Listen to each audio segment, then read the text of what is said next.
Hi, my name is David Gerry, and I am the co-founder here at TestQube. Today, I have the privilege of welcoming a very special guest with us, Caitlin O, who's a rising senior at SIS. Caitlin actually had a 1600 on the paper SAT, and given the fact that she did so well on the paper SAT, we brought her today here to see how she would do on the new digital SAT. So, without further ado, let's get started. Hi, my name is Caitlin. I'm a rising senior. I took the SAT 2 years ago, and I'll be taking the TestQube digital SAT practice test now. Wish me luck.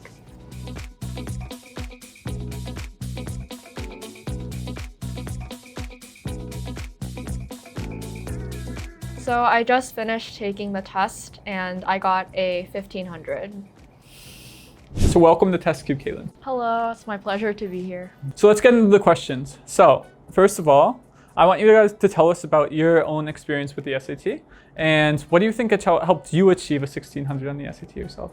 So I actually took the SAT 2 years ago in 2021 at the start of my sophomore year. And honestly, I wouldn't say that I spent that much time studying compared to some of my peers, but I would say that I put in quite a lot of effort while I was studying. And so I basically started studying the summer before my sophomore year, and I went to a hagwon for 4 weeks and worked really hard there. And I feel like I solved a lot of practice tests, and I took a lot of time actually thinking about question types and trying to understand how the test actually worked and ways in which I could do well, because at the time the SAT was pretty important to me. It felt like something I had to do well in order to succeed in high school, which is not necessarily the case, because now that I think about it 2 years later, maybe shouldn't have been as stressful as it was. But what helped me achieve my perfect score was just the amount of work I put into studying for the test and taking practice tests while I was studying for it. So back in the day when you took the SAT, obviously the passage length was very long, right? So you had all of these difficult long passages. How did you sort of deal with such long passages like that? Obviously, I feel like reading 5 long passages in the span of like an hour is definitely not the easiest task. And when I first took the SAT or took my first mock test, I was obviously surprised by the length of the passages and the density of the passages I had to read. But then I feel like after going through multiple practice tests, I got used to it, and then I started focusing more on time management. So I would try my best to finish reading certain passages in 3 minutes or 4 minutes, and then I always kept track of the amount of time I spent on each question and on each passage, and also tried my best to read as fast as possible so that I could finish one passage in, I think, 13 minutes. I think that was the amount of time that I tried to spend on each passage. Gotcha. So let's now fast forward today, and now, these days we have a completely different kind of SAT. We have the digital SAT. Right.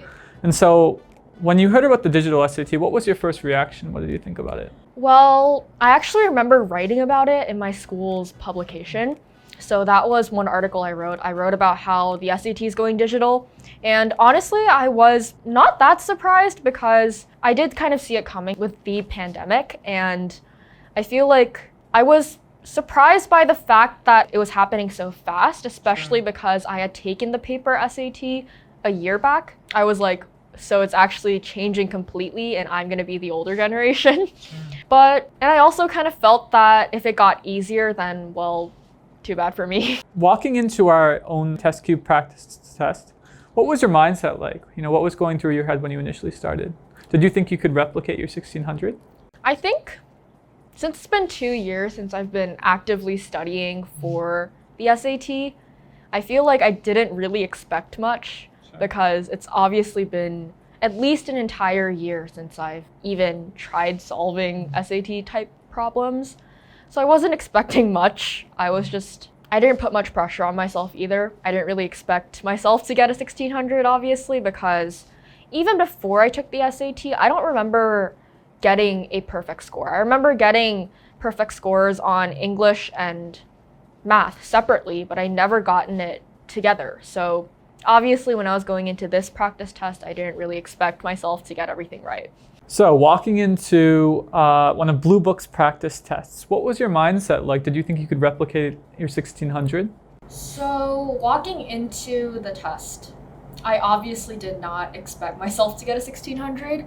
I took my SAT paper test 2 years back, and obviously my skills aren't as polished as they were 2 years back because I haven't been studying for the test actively, and I feel like what it takes to do well in the actual test is to be accustomed to the question types and just knowing how to approach the problems. And I feel like part of that is memory and having encountered the problems at least like a few days before the test. And I didn't have that experience for myself before going into this test. Obviously did not expect myself to do as well as I did in the real test for me. And yeah, I didn't put that much pressure on myself.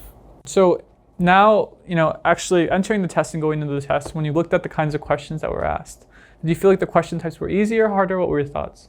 Compared to the paper SAT, right? Yeah. Well, obviously because the passage lengths are considerably shorter, I always had to work with 800 word passages, I think, and they were considerably longer. But now that I've tried the digital SAT, I feel like the younger kids have it a lot easier. Oh. Because I feel like reading played a larger part back when it was paper, because writing's pretty dense and long and it takes quite a lot of focus to get through that.